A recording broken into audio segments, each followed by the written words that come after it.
Jatamide muvuti kage handichavenda andazingone macheni no man can get sindapinda mgame now wanna dem ndodzi makidona kuti wewarabu kana kuti muchasa zvese nekuti nini ndopedza ubasa nditambe nebasa ndopedza ubasa ndotendawo kambuya vangu upamwe chete namai vangu zvese kana babo vangu vakaita kuti vamamanine sambazera Samson ndeuchenjerisa mambo Solomon zvovachamisa mishanda kuti Nson mama vakushedzera my son pamangoma ndine simba zera Samson ndeuchenjerisa mambo Solomon zvovachamisa mishanda kuti Nson mama vakushedzera my son ndiri mhondoro kuchange kila man simati ndakacheka unge free man ngoma ndinobatwa unge big man maizobho kuchange chamin tanzofadha kuchange chinzoman ndinofamba neangu mafaman zaka vachinditi mujaman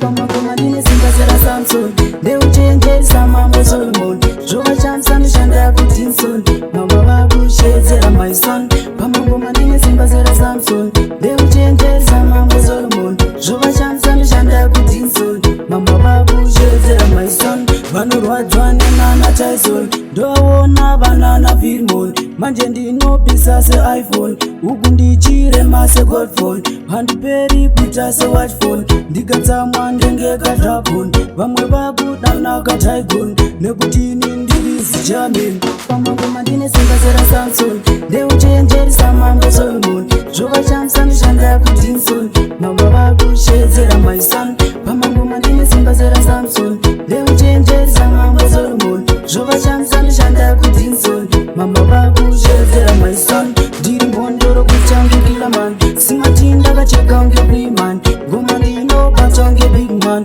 maizobho kuchange chamin tanzofadha kuchange chinzoman ndinofamba neangu mafaman zaka vachinditi mujaman ndeuchenjerisa mambo Solomon zvovachamisa mishanda